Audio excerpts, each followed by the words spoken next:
अतुल प्रकाश, अरुणाचल प्रदेश। बाबा गुरु नानक देव ने कहा, शिष्य बनो। बुद्ध ने कहा, दृष्टा बनो। महावीर ने कहा, श्रावक बनो। दृष्टा समझ में आ गया,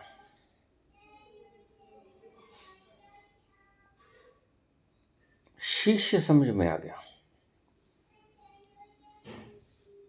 श्रावक समझ में नहीं आया।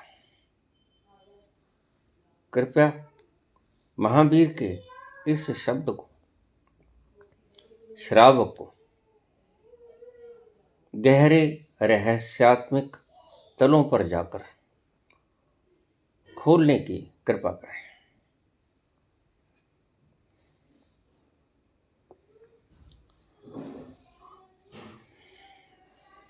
शिष्य बनो यानी जो गुरु कहता है वो ठीक कहता है।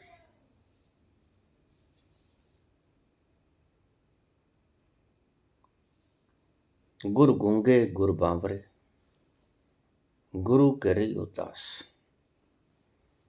गुरु जो भेजे नरक में तो स्वर्ग की रखी उवास। तभी तुम जगह बना पाओगे उस सत्य को अपनी खोपड़ी से नीचे हृदय में उतरने की। अन्यथा शब्दों से तुम्हारी खोपड़ी के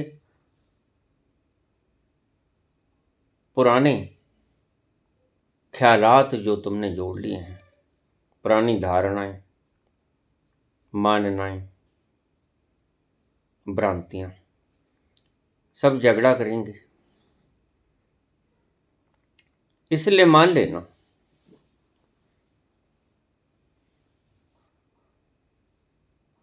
अगर नहीं मानना, उस तल पर नहीं आए हो तो अभी सुनना ही मत। अभी शिष्य बनने की चेष्टा ही मत करना। अभी संसार में घूम फिर लेना। शिष्य बनो, शीश दे ले जाए, बस ये शिष्यत्व होता है। दृष्टा बनो, बुद्ध ने कहा। देखो ये कौन बोल रहा है, देखो जो विचार चल रहे हैं, केंद्र पे हैं, परिधि में, तुम इसे देख पाते हो और इनके साथ लिप्त हो जाते हो। मन उदास उदास बातें करता है, तुम उदास हो जाते हो। मन खुश खुश बातें करता है, तुम खुशी हो जाते हो। मन के भाव में बह जाते हो। इसे ही मनमुखी कहते हैं और शिष्यत्व को गुरुमुखी कहते हैं। तीसरा शब्द पूछा जो आपने, भगवान महावीर ने कहा, श्रावक बनो। इस शब्द का क्या अर्थ है? लिसनर्स दो तरह के होते हैं, सुनने वाले दो तरह के होते हैं। और भगवान महावीर कहते हैं कि सम्यक श्रावक बनो। क्या अर्थ है उनका?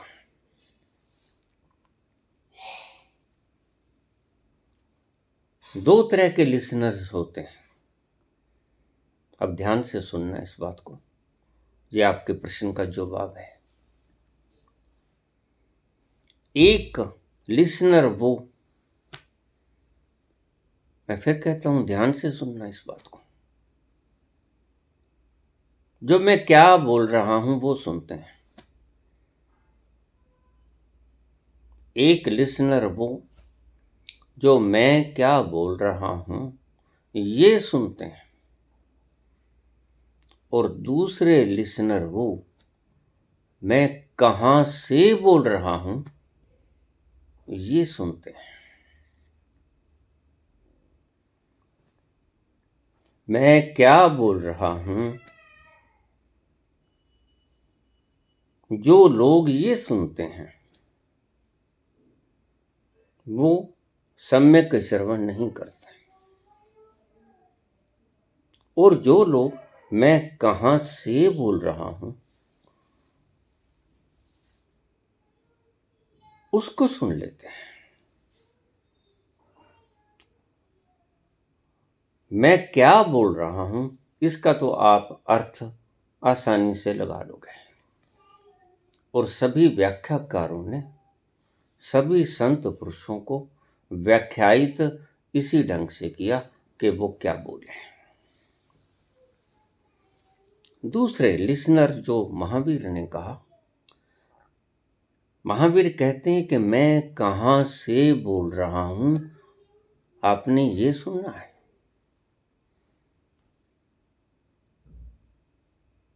कहां से बोल रहा हूं, from where I am speaking.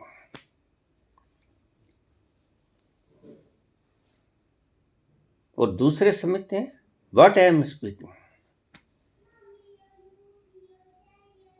आप कहोगे बात में कुछ फर्क ज्यादा लगता ना, बहुत बड़ा फर्क है। जब तक तुम मैं क्या बोल रहा हूं ये सुन रहे हो तुम पहुंच नहीं पाओगे। मैं कहां से बोल रहा हूं, जिस दिन तुमने ये सुनना शुरू कर दिया उस दिन तुम मैं कहां से बोल रहा हूं उसकी ओर खींचना शुरू हो जाओगे जहां से मैं बोल रहा हूं। बड़े शब्द बारीक हैं, बारीकी से ही कोलाहल मुक्त वातावरण में आपको सुनने पड़ेंगे।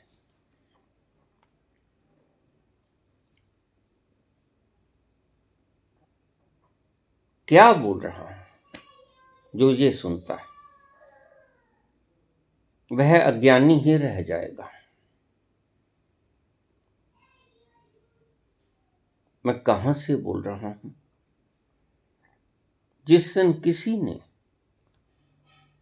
मुझे वहां से सुन लिया उस दिन क्रांति घटित हो जाएगी। अब मैंने पहले भी कहा सत्य इतना विराट है शब्दों में समाता नहीं।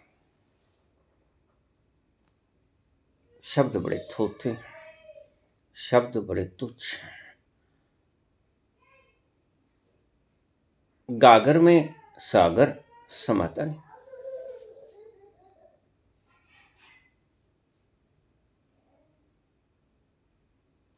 मैं क्या बोल रहा हूं जिसने ये सुना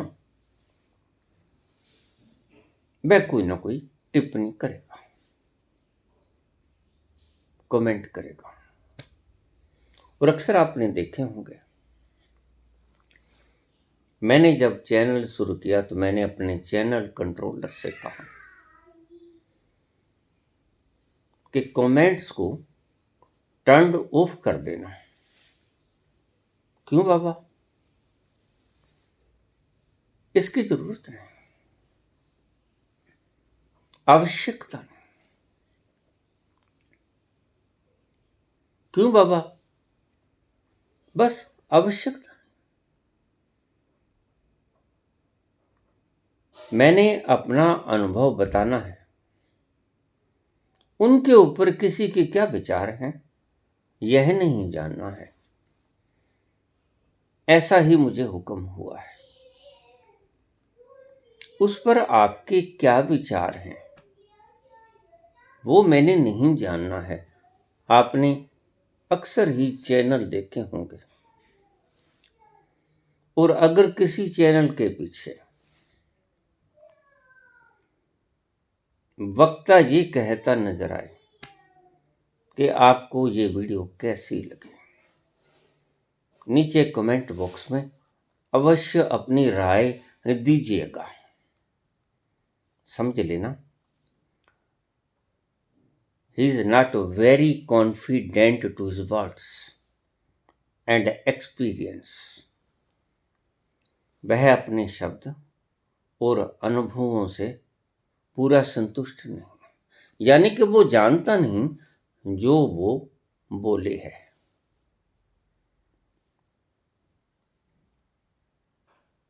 लेकिन मेरी बातों को चैनल कंट्रोलर ने नहीं माना। आज 1000 वीडियोस हो गई, 1000 वीडियोस आपने सुनी, और देखिए बड़े मजे की बात है, बड़े भद्दे भद्दे भी कमेंट आए, बड़े सुंदर सुंदर कमेंट भी आए और उसी वीडियो पे आए। ऐसा भी आया कि प्रभु आपके चरणों में मुझे बसा लो, मुझे आने की आज्ञा दे दो। और ऐसे भी आए कि बस मुझे गाली तक नहीं निकाली और कोई कसर खोर बाकी नहीं।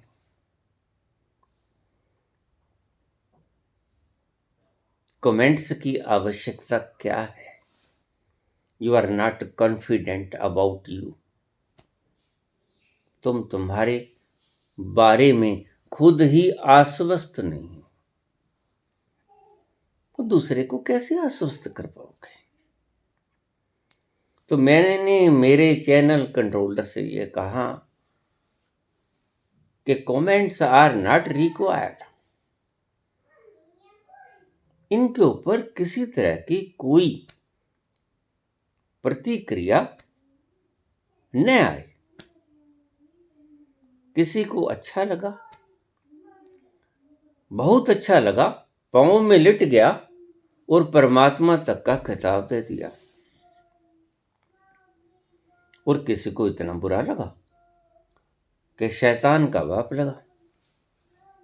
अब दोनों की बुद्धियां तो सबकी अलग अलग है। ईश्वर ने 2 बुद्धियां और 2 अनुभव समान रूप से बनाए ही नहीं। बुद्धियों से अनुभव होते हैं और बुद्धियां अलग अलग होती हैं, इसलिए सभी के अनुभव अलग अलग होंगे। मुझे आदेश हुआ है कि तुम अपने अनुभव बोलो, बस मैंने मात्र बोलने, किसी को कैसा लगा इसलिए नहीं बोल रहा है।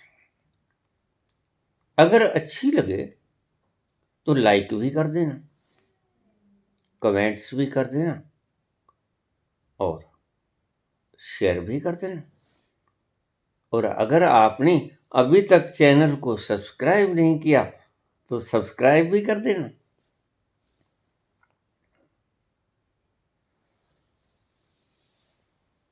वह व्यक्ति, वह प्रवचन करता, वक्तव्य देने वाला, भाषण देने वाला आपसे आपकी राय पूछता है। तो एक बात को ध्यान रखना, जो आपसे आपकी राय को पूछता है, निश्चित ही वह व्यक्ति स्वयं के अनुभव से कॉन्फिडेंट नहीं है, वह संशय में है कि न जाना मेरी बात सही भी है कि नहीं, मेरी बात लोग मानेंगे भी कि नहीं। और क्योंकि मेरे बायोग्राफी और अनुभव इतने पेचीदा थे,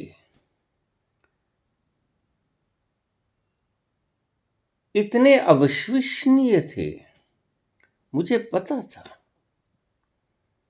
कि इनके ऊपर कमेंट मांगने की आवश्यकता नहीं है।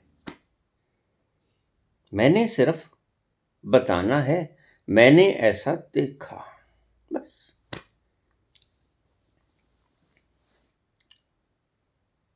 जिसने ये कहा कि तुम परमात्मा हो, शरणम मम गच्छामि, आपकी शरण आता हूं। और जिसने कहा कि बाबा लंबी वीडियो हो गई, छोटी बना दिया करो, तरह तरह के कमेंट आए। 1000 वीडियोस में क्या कुछ नहीं आया, और इनकी जरूरत नहीं थी।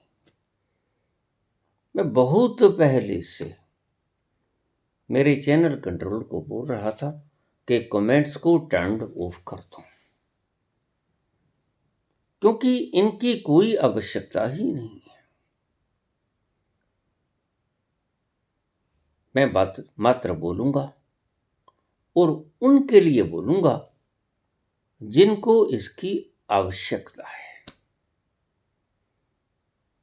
और बाकी लोगों के लिए बोलना व्यर्थ भी होगा।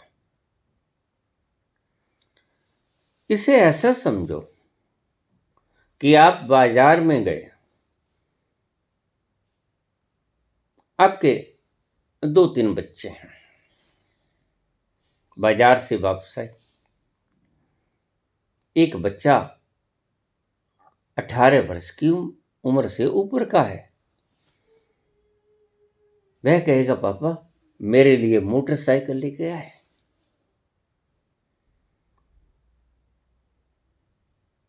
एक बच्चा 10 साल का है, 9-8 साल का है, वह कहेगा पापा मुझे कार्टून की मेरी सीडी वगैरह लेके आए। और एक बच्चा 2-3 साल का है, वह कहेगा पापा मेरे लिए खिलौना क्या लाए हो। तीनों की, तुम्हारे बच्चे हैं तीनों की डिमांड अलग अलग है। इस संसार में भी ऐसा ही है। कोई अभी अभावों से जूझ रहा है,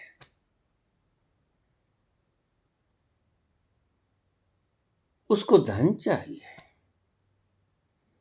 उसको कोई सूत्र चाहिए जिससे वो धन उपार्जन करे, अपने अभावों को दूर करे। कोई व्यक्ति अभी सूचनाओं का भूखा है, ज्ञान का भूखा है, वह तुमसे ज्ञान चाहेगा, और अगर तुम उसे ज्ञान नहीं दे पाओगे, यानी सूचनाएं, तो उसका कमेंट कुछ और होगा। वह उस चैनल पे चला जाएगा जिस चैनल पर उसको अलग अलग सूचनाएं उपलब्ध हैं। उसकी डिमांड यही है, he wants to collect the informations. वह सूचनाओं को संग्रहित करना चाहता है, सूचनाओं को संग्रहित करके लोगों में अपना दबदबा कायम करना चाहता है। श्रोता वक्ता के शब्द को पकड़ेगा और उसको व्याख्यायित करेगा अपने मित्रों में, दोस्तों में, प्रजा में, और बुद्धिमान कहलाएगा। बस उसकी यहीं तक इच्छा है। बच्चे की इच्छा है उसे खिलौना मिल जाए, वो खेल ले, और उससे बड़े की इच्छा है कि उसे मोटरसाइकिल मिल जाए, वो घूम फिर ले, सैर सपाटा कर ले। तीनों की इच्छाएं अलग अलग, यद्यपि तीनों ही तुम्हारे बच्चे हैं।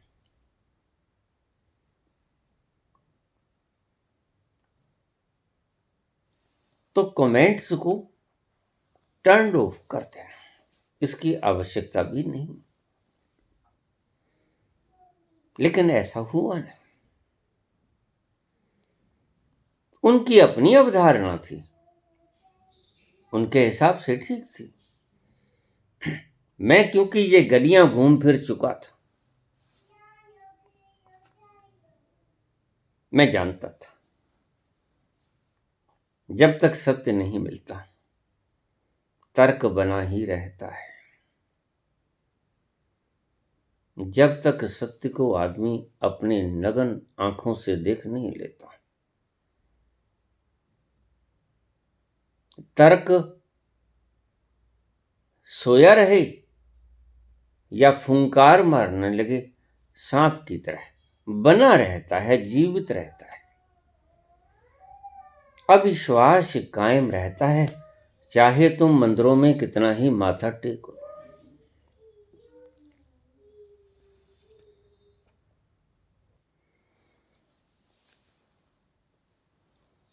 मैं सिर्फ बोलने वाला हूं, अपने अनुभवों को बोलकर एडिटिंग करने के लिए मैं भेज देता हूं चैनल कंट्रोलर के पास। आगे वो सजाने संवारने का काम टेक्नोलॉजिकली वो करते हैं। मुझे ये चीजें आती नहीं, मैं मेरा अनुभव बिखेरता हूं।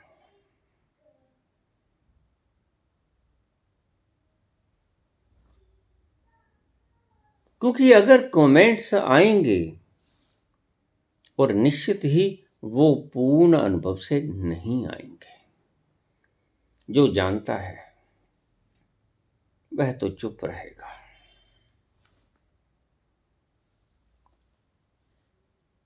कबीर और फरीद, दो संत। फरीद आ रहे हैं कबीर के पास। सूचना दे दी गई कबीर को, फरीद आ रहे हैं।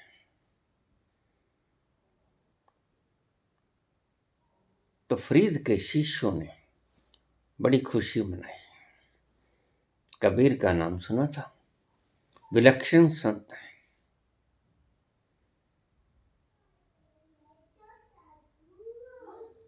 कबीर के शिष्यों ने भी बहुत खुशी मनाई, फरीद के शिष्यों ने भी बहुत खुशी मनाई।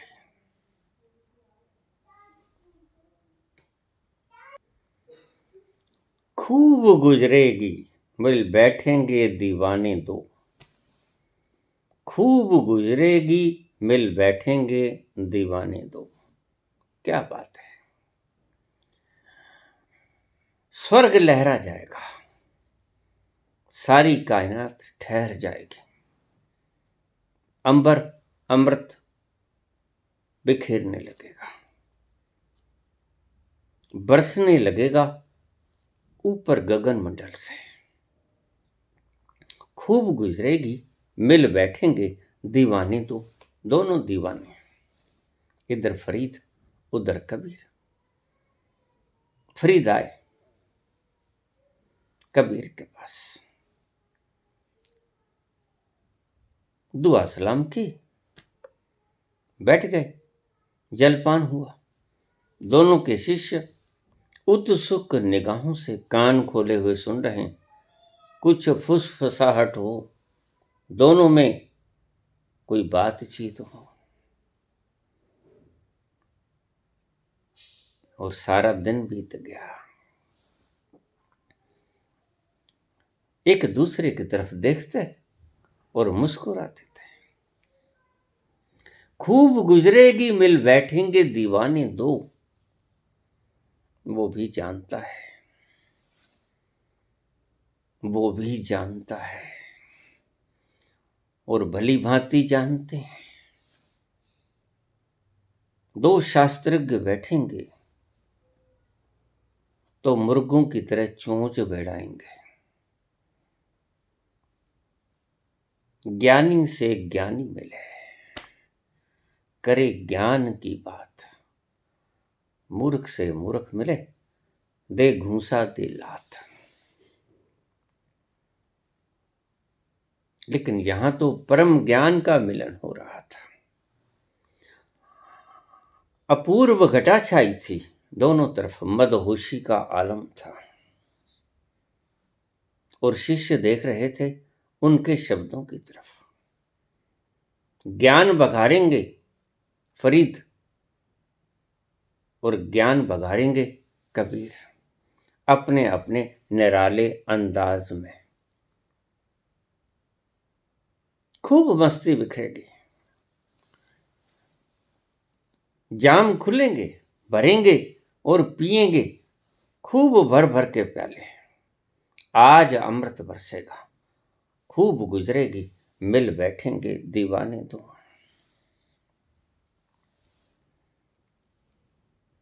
सुबह से शाम तक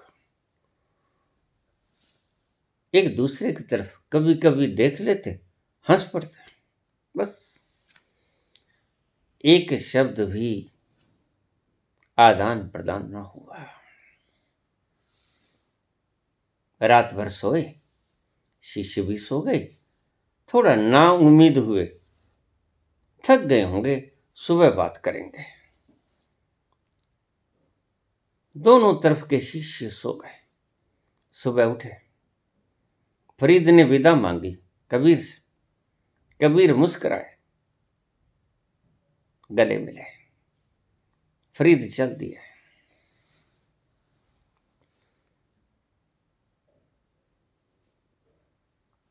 शिष्यों को तो जैसे शौक लग गया हो। है, हमने तो कहा था आनंद बहुगुणित होके बिखरेगा। ये सारा आलम मस्ती के प्याम में डूब जाएगा। बिखरेंगी हवाएं ज्ञान की, बांटेंगी मस्ती दिलों को, सुकून मिलेगा, मन को करार मिलेगा। लेकिन दोनों ने एक शब्द भी न बोला। बस थोड़ी देर बाद एक दूसरे की तरफ देखते, मुस्कुराते थे, प्रसन्न हो जाते, ठहाके मार मार के हंसते। कोई समझ में पड़ी नहीं बात।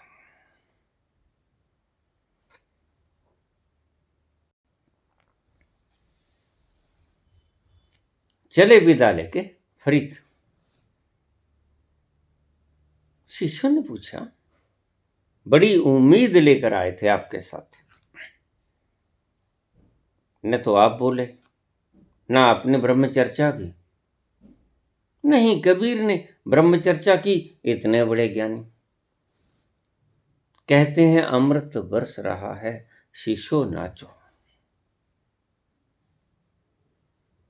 और फरीद भी कहते हैं,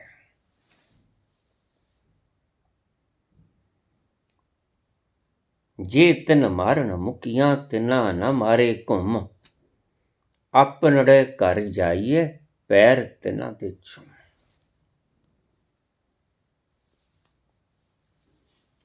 जो तुम्हें मुक्कियां मारता है उनको घूंसे मत मारना, उनके घर जाना, उनके पांव में लोटपोट हो जाना और उनके पांव को चूम लेना। जो तुम्हें मुक्कियां मारता है उसको घुसुन मत मार देना, अपने घर जाइए पैर तिना दे चुम।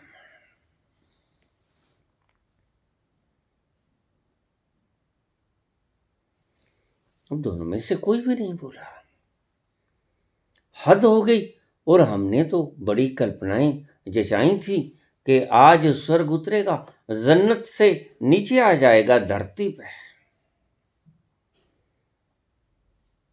और बड़ी इंतजार की।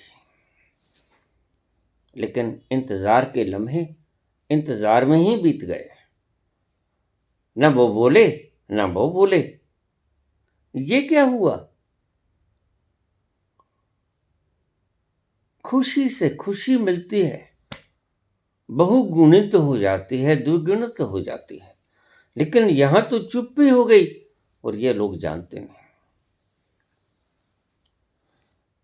कि बोलने का जवाब बोलने से देना तो खुशियों को द्विगुणित करता है, और मौन का जवाब मौन से देना खुशियों को बहुगुणित करता है, अनंत गुणित करता है। और जब जानते हैं, फरीद ने कहा, बच्चों, जो मैं जानता हूं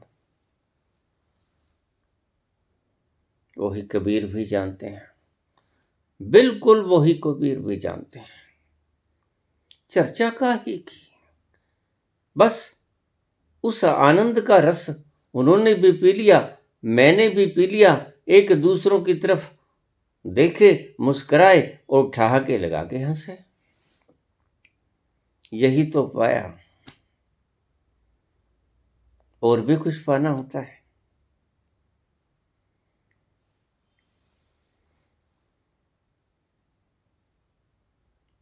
और कुछ पाने को है नहीं।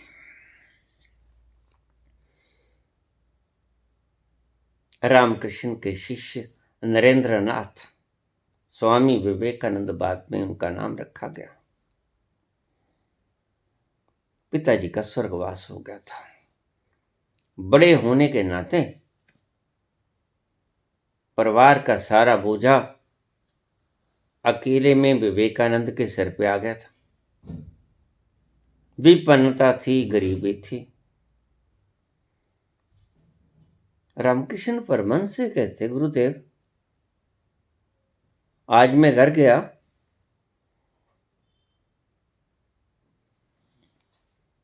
मां ने थोड़ा बहुत पका रखा था, आलू वगैरह। मुझे पता था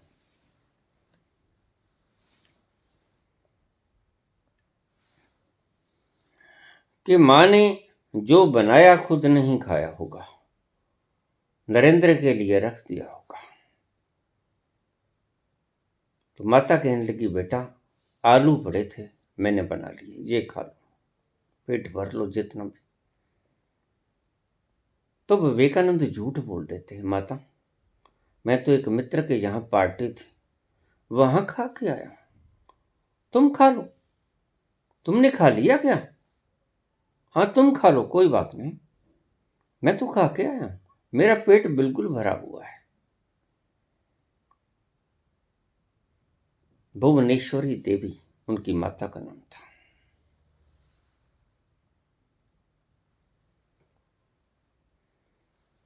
पिता विश्वनाथ का देहांत हो गया था। बहुत अच्छे अर्निंग हैंड थे, बड़ी कमाई थी, पूरी संपन्नता थी परिवार। लेकिन विश्वनाथ के जाते ही सब मिट्टी में मिल गया, धूल धूसरित हो गया। 4 भाई और 6 बहनें।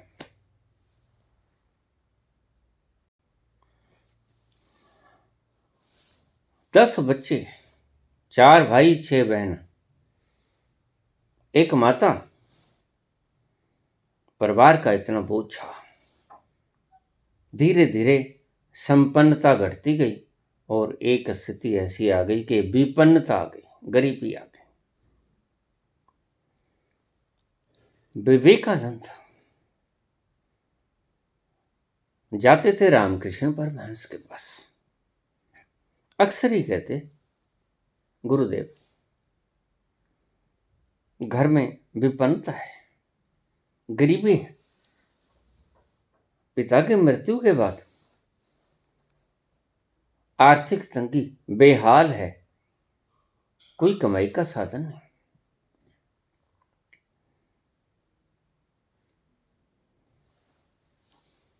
तो रामकृष्ण कहते, नरेंद्र तू माता से मांग ले, अब जब कभी माता आएगी मैं तुझे बता दूंगा, तो उनसे मान लेने, वो जगत नियंत्री है, वो तुम्हें सब प्रदान कर देगी, भौतिक सुखों की दायिनी, उससे मांग लेना। ठीक है, नरेंद्र कहते, मुझे बता देना। एक दिन माता आई, रामकृष्ण बाहर आए, अरे जल्दी कर, मां को बिठा के छोड़ के आया हूं, जल्दी कर मांग ले, अभी मां बैठी है। झट से नरेंद्र नाथ भीतर गए, आसन पर बैठ गए। मां विद्यमान थी, प्रणाम किया। मां को देखते ही होशो हवास गुम। मांगो पुत्र, क्या मांगने के लिए आए हो? मां, मुझे आपके चरणों की भक्ति दो, हाँ, शक्ति दो, ठीक, और मुक्ति दो, ठीक पुत्र, और कुछ नहीं माते। इससे ज्यादा तो कुछ मांगने को होता भी कहाँ है। भक्ति दो, शक्ति दो, मुक्ति दो, बस, और कुछ मांगने को तो कुछ होता ही नहीं। देख ले बेटा, नहीं मानता, तथास्तु, मां चली जाती। बहुत बार ऐसा हुआ। बाहर आते विवेकानंद थोड़ा होश लौटता। रामकृष्ण पूछते, क्या हुआ? मांगा? मां ने क्या कहा? एकदम से लड़ी बौछार प्रश्न के। ओह, मैंने तो मांगा नहीं बाबा।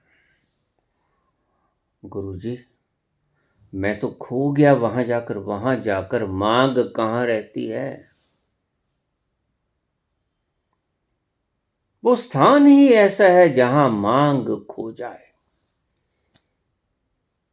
तुम्हारी सभी चाहतें समाप्त हो जाएं। अभी विवेकानंद ने वो ही मांगा जो एक मुमुक्षु मांगता है, लेकिन मांग अभी बाकी थी। भक्ति भी मांगेगा, शक्ति भी मांगेगा, मुक्ति भी मांगेगा, तो मांग तो बराबर कायम ही रही ना। लेकिन उस स्थान पर जाकर मांग ही समाप्त हो जाती है। इसलिए बाबा नानक ने एक शब्द कहा, जो मांगू ठाकुर अपने ते, सोई सोई देवे।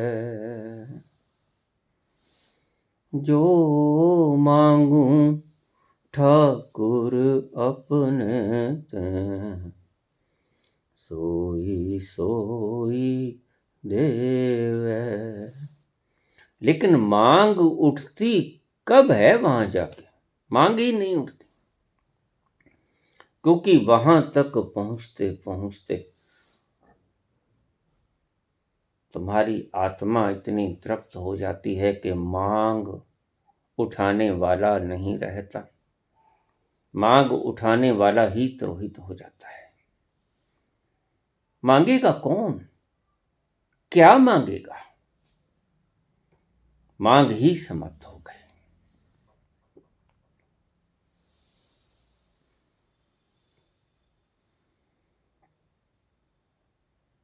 जब कई बार भेजने के बावजूद नरेंद्र ने कुछ मांगा नहीं, तो रामकृष्ण बड़े प्रसन्न हुए। रामकृष्ण ने उसे हृदय से लगा लिया, आगोश में ले लिया, दिल से लगा लिया। मेरे प्रिय पुत्र, अगर तू कुछ मांग लेता तो मेरी नजरों में तेरी कीमत कम हो जाती।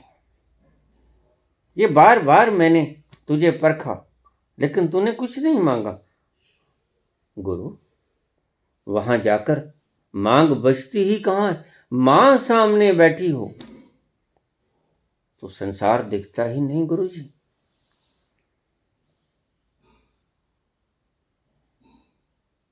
आगोश में ले लिए रामकृष्ण ने। अपना वरद हस्त उनके सिर के ऊपर रखा। जा पुत्र, मैं तुझे आशीर्वाद देता हूं। आज के बाद तेरे घर में अन्न धन की कोई कमी नहीं रह गई। मेरा आशीष है। और उस दिन के बाद कोई कमी रही भी नहीं।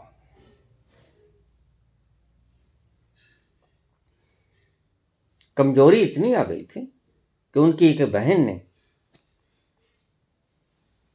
गरीबी के कारण आत्महत्या कर ली थी।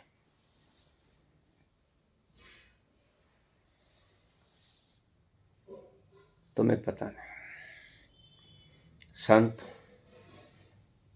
कितने दुख झेले होते हैं अपने जीवन में।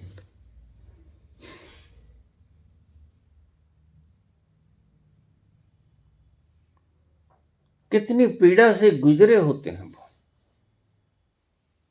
वो कुंदन से क्या पूछोगे उसकी तकलीफ, जो आग की जलती हुई लपटों के बीच में से गुजर के कुंदन बना है, जिसका सारा कचरा छट गया। क्या तंज कसोगे उसके ऊपर? तुम्हारे सब तंज या तुम्हारी सभी सुखद टिप्पणियां उसके लिए व्यर्थ है। वो तुम्हारी सुखद टिप्पणियों से और तुम्हारे तंज से न परेशान होगा न प्रसन्न होगा। मात्र तुम्हारे ये प्रश्न भी वो करुणा की तरह ही सॉल्व करेगा, लेकिन उससे मुमुक्षुओं का वक्त बर्बाद होता है।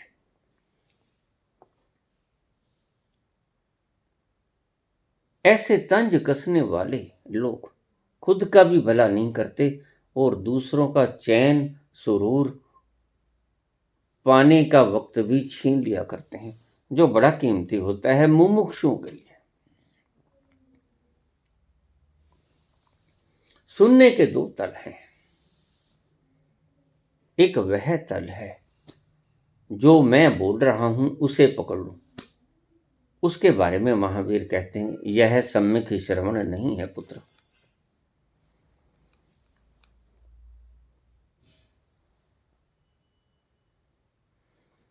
और दूसरा, मैं जिस तल से बोल रहा हूं, from where I am going to speak, वह सुन लो। या तो मेरे शब्द सुन लो, फिर तो प्रतिक्रिया आएगी, सुखद आए दुखद आए। भीतर से प्रसन्नता छलके, पांव में पड़ने को दिल करे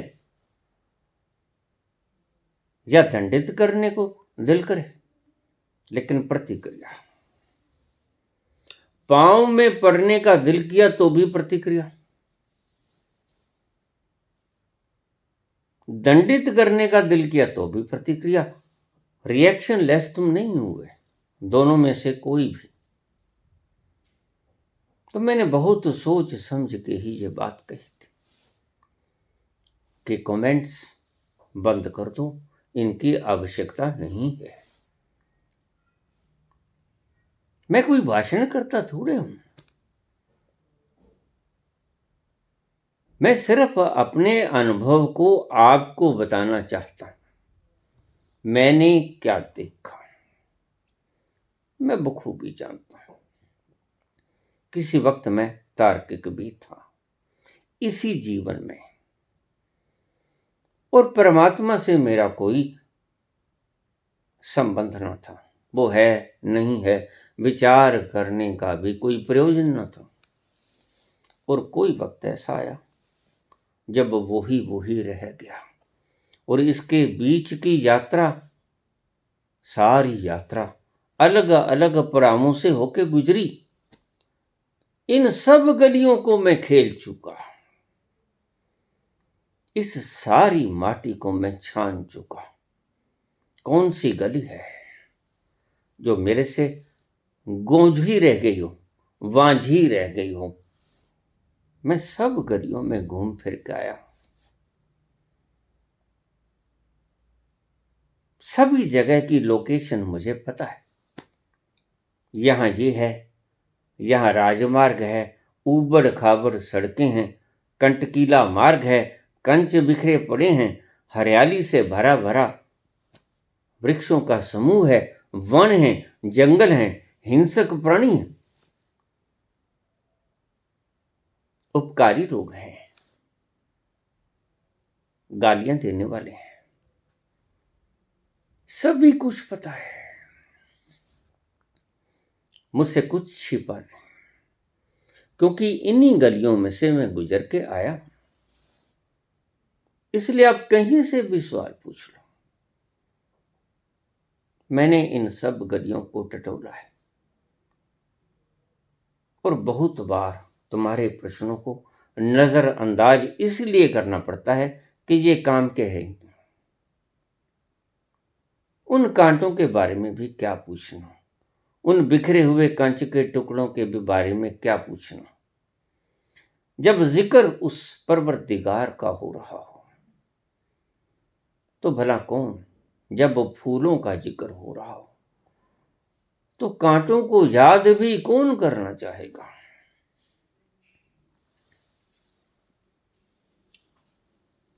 आज 1000 वीडियोस बोल चुका हूं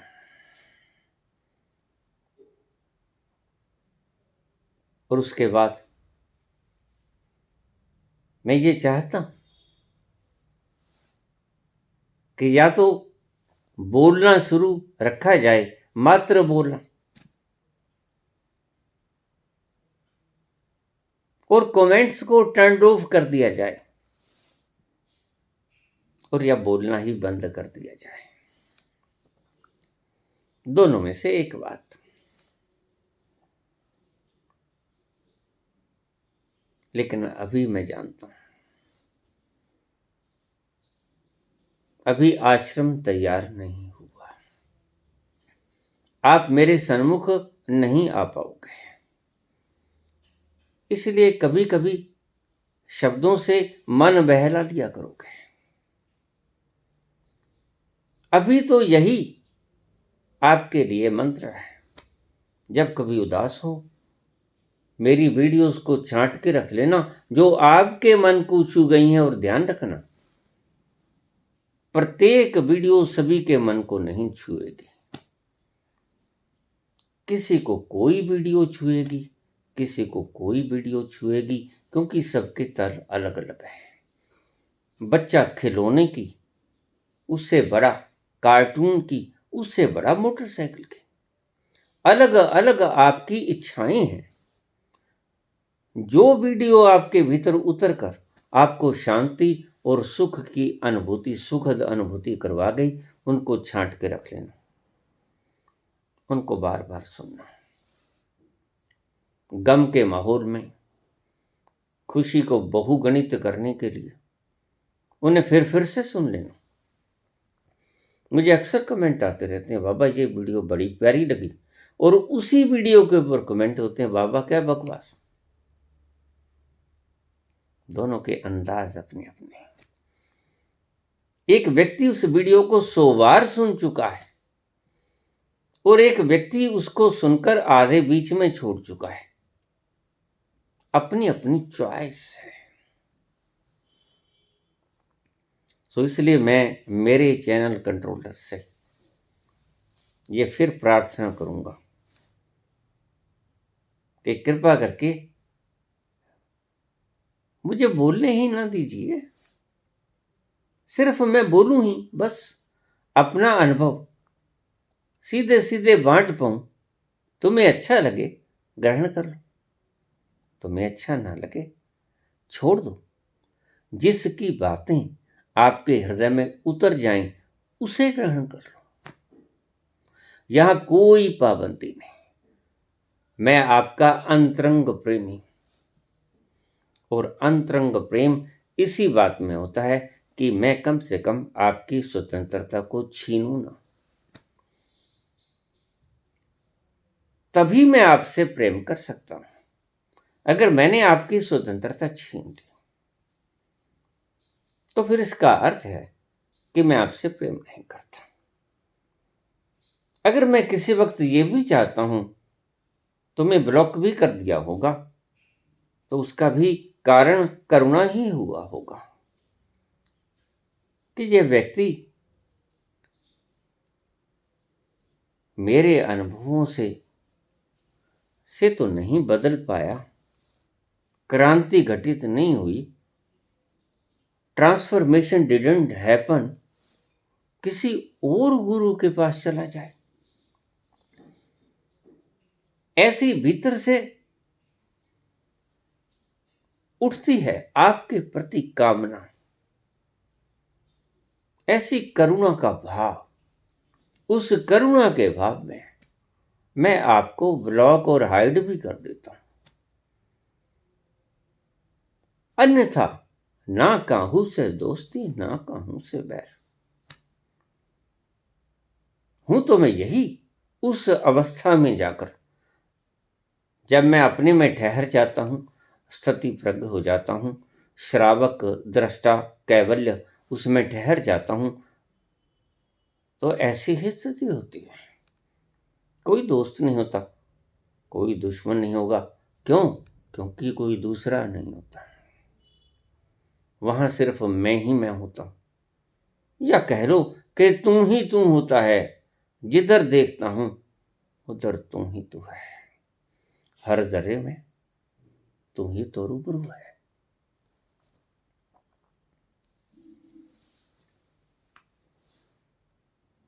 इसलिए कृपा करके मैं यही प्रार्थना करूंगा कि अब और वक्त जाया ना हो, सवाल भी ना आए, जवाब भी ना आए आपकी तरफ से, क्योंकि आप जो सवाल पूछोगे मैं जानता हूं। मैं जानता हूं किस कदर औकात है उनकी, मेरे ही हाथ के छोड़े हुए परिंदे हैं। सभी गली कूचों को मैंने छान दिया। मैं जानता हूं तुम क्या प्रश्न पूछोगे। पापा खिलौना ले आए, पापा कार्टून की सीडी ले आए,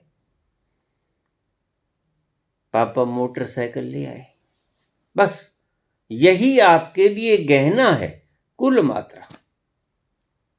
लेकिन जैसे ही तुम बड़े हो जाओगे, तैसे ही तुम्हारी ये सारी इच्छाएं द्रोहित हो जाएंगी, इसीलिए कि तुम समझदार हो गए। तब तुम्हें समझ नहीं थी। ना समझी में ऐसे ही मूढ़ताएं घटित होती हैं, कुछ मांगने की, कुछ पूछने की। तुम्हारा सब पूछना अगर मुझे सच में पूछो तो बेकार है। किसी का कुछ भी पूछना बेकार है। इसलिए गुरु गोविंद सिंह ने एक बड़ा प्यारा शब्द कहा, अद्भुत। सब सिखन को हुक्म है, गुरु मान्यो ग्रंथ। ग्रंथ गुरु है बाहर से, और भीतर आपका असली गुरु विद्यमान है। उससे पूछ लो, उससे पूछ लो, वो सब जवाब दे देगा, सटीक जवाब देगा। आपको कोई ठगेगा नहीं। लोभी गुरु लालची चेला, दोनों नरक में ठेलम ठेला। बाहर के गुरु से तो कुछ पूछोगे तो कुछ लालसा लिए जाओगे, और आगे गुरु भी तुम्हारा कुछ लालसा लिए बैठा है। वो तुमसे कुछ मांगेगा, शिविर की एंट्रेंस फीस दे दो, ये ऑनलाइन फीस भर दो, ये कोर्स सीख लो। परमात्मा कभी सिखा जाता है?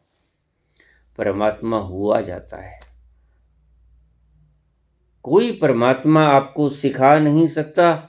सब दुकानदारियों की विधियां हैं, तरीके हैं। वो मैं अगर इतना स्पष्ट बोलता हूं तो मुझे धमकियां भी बहुत मिलती हैं।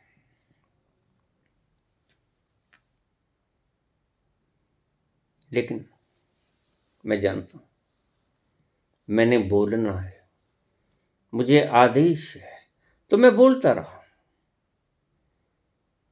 और जितना आदेश था उससे ज्यादा बोलता गया, क्योंकि दर्द बढ़ता ही गया जूं जूं दबा के।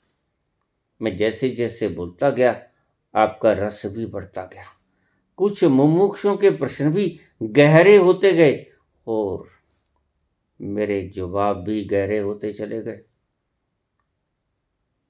तो रुका नहीं गया। बोला तो कभी जा नहीं सकता पूरा पूरा, लेकिन मैं समझता हूं जितना बोला पर्याप्त तो बोला। और अगर उसमें से मेरा एक शब्द भी आप ठीक से समझ जाओ, इशारे सब वीडियोस में उस एक की तरफ है, उस एक की तरफ इशारे हैं। सभी वीडियोस में कोई भी उठा लो, घुमा फिरा के मन के हेर फेर बात वही कही गई है और वही कही जाती है। सबे स्याने एक मत मूर्ख अपनो अपनी। अलग अलग अंदाज से बोलेंगे, अलग अलग डायरेक्शन से बोलेंगे वही, इशारा होगा केंद्र की तरफ। बैठे होंगे सभी अलग अलग परिधियों पर। मेरे मन में सदा ही एक पहले प्रश्न रहा करता था। प्रश्न बड़ा अद्भुत था। अब कोई मेरे पास आता, कहता बाबा शास्त्रार्थ कर, तुम बड़ी शेखी बघारते हो। और काख में किताब है उनके, गीता होती, अष्टावक्र गीता होती, कोई वेद पुराण होता, तो मैं उनके चरण स्पर्श कर लेता।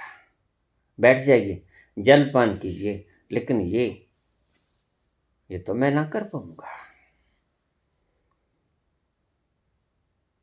संवाद तो हो सकता है, विवाद नहीं हो सकता, और वाद विवाद तो बिल्कुल ही नहीं हो सकता। ये जो शास्त्रार्थ है, ये एक प्रकार का विवाद है। और मेरे मन में सदा ही ये प्रश्न चिन्ह बना रहा, शंकराचार्य, आदि गुरु शंकराचार्य जैसा महाज्ञानी हाथ में झंडा उठाए अपनी विजय पताका को लहराता हुआ सारे भारत का भ्रमण क्यों कर गया? क्या अभी कोई तमन्ना शेष थी? ये शास्त्रार्थ क्यों किया? ज्ञानी तो शास्त्रार्थ नहीं करता, क्योंकि जब कबीर भी जानता है, जब फरीद भी जानता है, जो देख लिया तो मुस्कुराने के अलावा और रास्ता भी क्या है? विवाद करता है सदा ही अज्ञानी। मेरी समझ में कुछ नहीं आया। यह प्रश्न मेरे दिमाग में कभी कभी कांटा बन ही जाता। आखिर शंकराचार्य ने झंडा बुलंद क्यों किया, विजय पताका लहरानी, सारे भारत भर का भ्रमण क्यों किया? क्यों मठ बनाए उसने? नहीं समझाई। मैंने कहा चलो बाबा से पूछते हैं। अब जब कभी बाबा आए उनसे पूछूंगा कि बाबा ये प्रश्न नहीं सॉल्व होता, मुझे बताइए। एक दिन बाबा आए। मैंने कहा बाबा ये प्रश्न मेरे मन को कभी कभी उद्वेग से भर देता है। आदि शंकराचार्य जैसी अगर उसकी जीवन देखें तो बड़ा अद्भुत है। लगता नहीं, स्पष्ट है कि यह व्यक्ति अंतिम छोर को छू गया था, ठहर गया था वहां। लेकिन फिर विजय पताका क्यों? फिर ये झंडा फहराता क्यों? फिर लोगों को हराने की लालसा क्यों? क्यों शास्त्रार्थ किया जब पता है शास्त्रार्थ तो हो ही नहीं सकता? तो बाबा बड़े सुंदर ढंग से मुस्कुराए।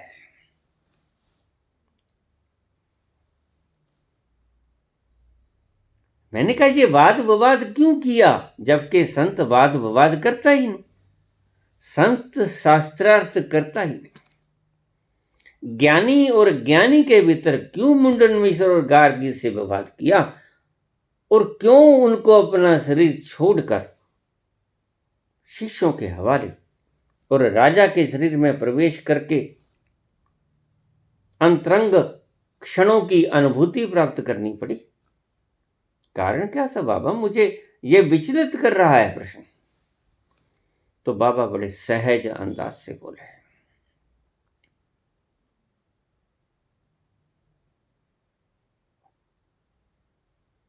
विवाद कहां था? यह विवाद नहीं था, यह शास्त्रार्थ नहीं था, यह संवाद था। कैसे? संवाद करने की जब आवश्यकता ही नहीं बची। आप जिसे मुंडन मिश्र को, गार्गी को ज्ञानी समझते हो, वो ज्ञानी थे नहीं। मिट गई भ्रांति? मैंने कहा फिर तो संवाद हो सकता है। मुंडन मिश्र जानने को राजी है और विजय पताका लिए शंकराचार्य, और दोनों वाद विवाद कर रहे हैं। और शंकराचार्य वाद विवाद करने के कारण से नहीं वाद विवाद कर रहे, मुंडन मिश्र ही मात्र कर रहे हैं। शंकराचार्य उसको सत्य बतलाने के लिए विवाद कर रहे हैं, या कोई झगड़ा नहीं है, या किसी को नीचा दिखाना नहीं।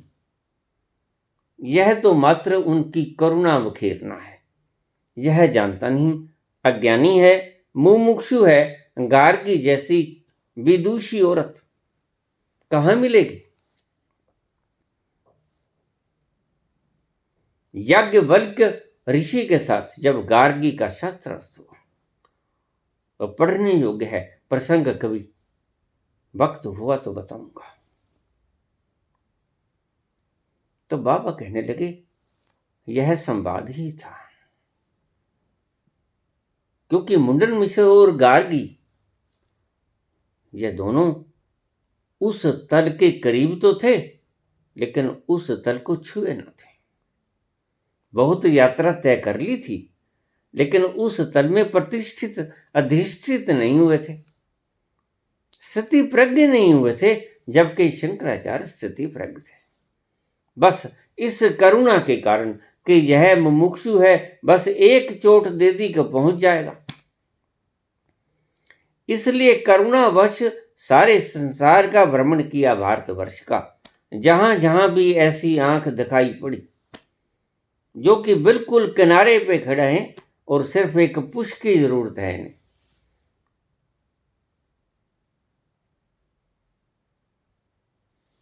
उसे पुश देने की करुणा के भाव से वो समस्त भारत का भ्रमण किया उन्होंने। हराने के भाव से नहीं, करुणा के भाव से, सत्य को बताने के भाव से कि वह इतना आनंद प्रदान करने वाला तत्व है और उसके बारे में वाद विवाद हो तो नहीं सकता। लेकिन क्योंकि तुम बिल्कुल किनारे पे खड़े हो, you are on the edge, और थोड़ा सा धक्का और तुम उस किनारे से नीचे समुद्र में उतर जाओगे।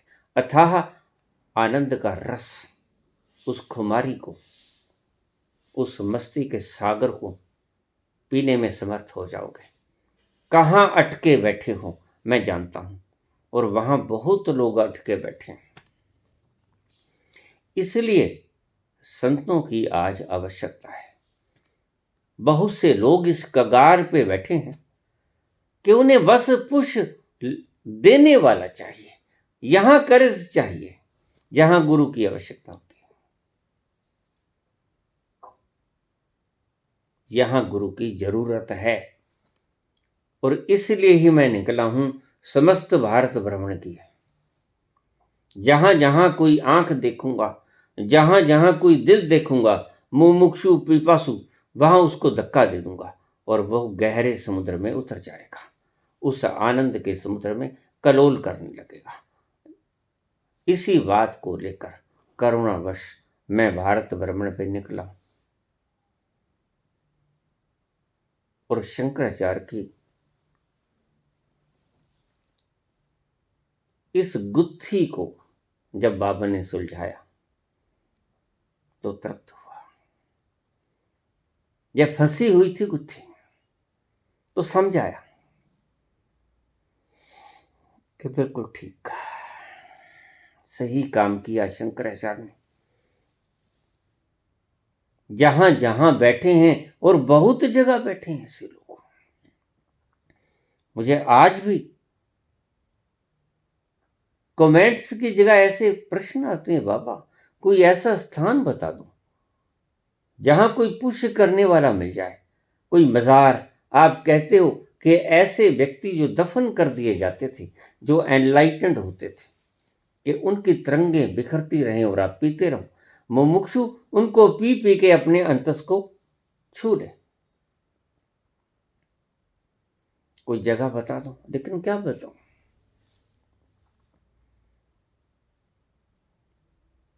दो धर्मों ने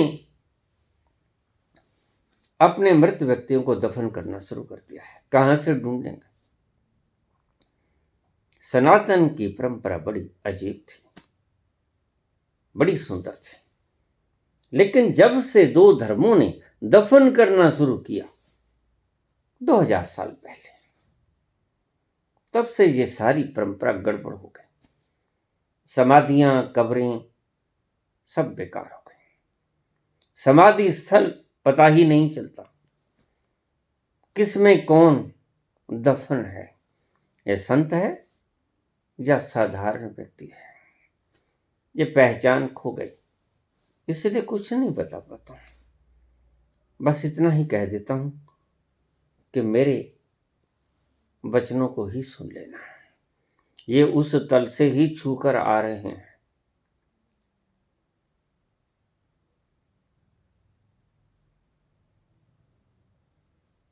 बता तो ना पाऊंगा। उस तल से ही लिपट कर आती है ये आवाज की हवा, और तुम्हें महसूस होगा जिसे मैं श्रावक कहता हूं, और आपने पूछा है। और बहुत ही ज्यादा पिपासा हो, बिल्कुल ही कोई ठोर ठिकाना ना हो, तो फिर मेरे पास चले आना। थोड़ा सा अमृत उंडेल दूंगा तुम्हारे ऊपर, थोड़ी जिंदगी आसानी से बीत जाएगी। और फिर अभी बच्चे आश्रम का निर्माण कर रहे हैं। आश्रम पूरा हो जाने दो, तुम मुझसे मिल पाओगे, मेरे पास आ पाओगे। मैं समझता हूं कि मैंने आदेश का पूर्णतः पालन किया, मैंने अपना कर्तव्य भी निर्वहन किया,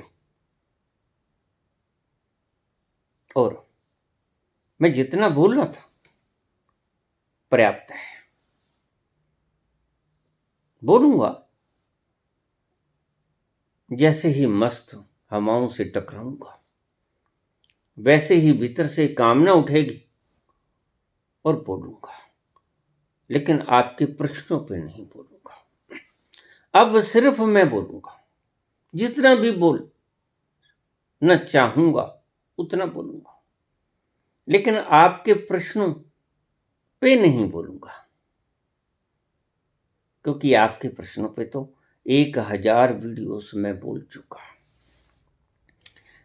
जो समझ जाएगा वो इन्हीं वीडियो से समझ जाएगा, जो नहीं समझ पाएगा तो चाहे मैं 10,000 और भी बोल दूं तो भी नहीं समझ पाएगा। इसलिए कृपा करके अब अगर मैं बोलूं तो बस सुनना चाहो तो सुन लेना। Comments will be turned of. ये मैं अपने चैनल कंट्रोलर से अनुरोध करूंगा कि अब इसे बंद कर दीजिए, बहुत हुआ, बहुत सुन लिया, यद्यपि मुझे मालूम था।